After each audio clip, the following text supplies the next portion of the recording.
안녕하세요, 꾹입니다. 지난 나스닥 적립식 투자 영상에 이어 이번 영상에서는 미국 나스닥이 위대한 이유에 대해 한번 말씀드려볼까 합니다. 미국은 1945년 세계 제2차 대전에서 승리한 이후 지금까지 계속해서 세계 1등 국가의 자리를 유지하고 있는데요.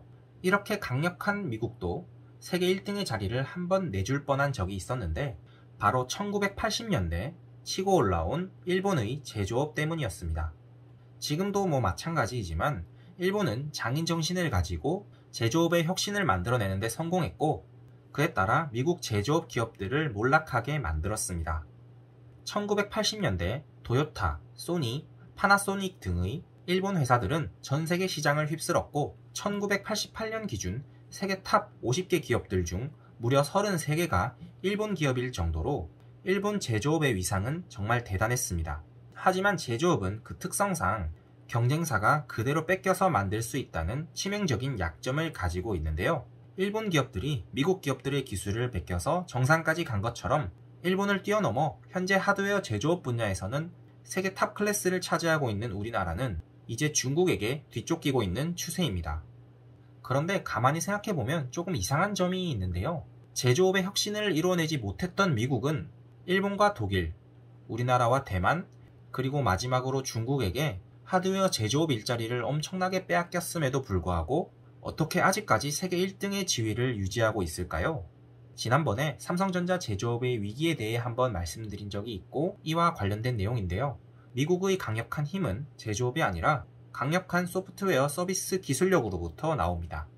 이 소프트웨어 서비스 기술력의 주요 특징은 하드웨어 제조업과는 달리 굉장히 뺏기기가 어렵다는 것에 있는데요. 지금의 일본, 독일, 대만, 한국과 같은 하드웨어 제조업 강국들은 지금 소프트웨어 시대의 흐름을 제대로 타지 못했다고 봐야 합니다.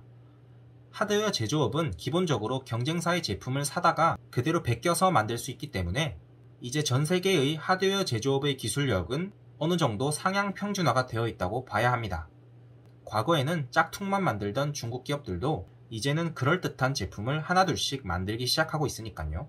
당장 애플의 아이폰만 보더라도 아이폰에 들어가는 각종 부품은 일본, 독일, 대만, 한국, 중국 등의 하드웨어 제조업 국가의 기업들이 서로 물고 뜯고 경쟁을 하고 있습니다. 그 덕분에 애플은 가장 좋은 하드웨어 기술력을 가진 회사의 제품을 싼 가격에 매입할 수 있죠. 또한 하드웨어 제조업은 각 나라, 각 기업들 간 매우 치열한 경쟁을 하고 있기 때문에 계속해서 제조 설비를 신식으로 업그레이드 해주지 않으면 경쟁사에 뒤처질 수밖에 없는 구조입니다.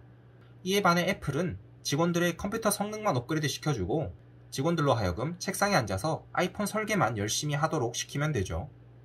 따라서 하드웨어 제조업 기업들은 애초에 애플과 비교해서 이익률이 절대 높을 수가 없는 구조가 되겠습니다. 한마디로 애플에 갑질 당하고 있는 것이죠. 애플의 현재 시가총액은 자그마치 2,800여 조 원인데요. 이는 자그마치 삼성전자 시가총액의 5배에 해당하는 규모입니다.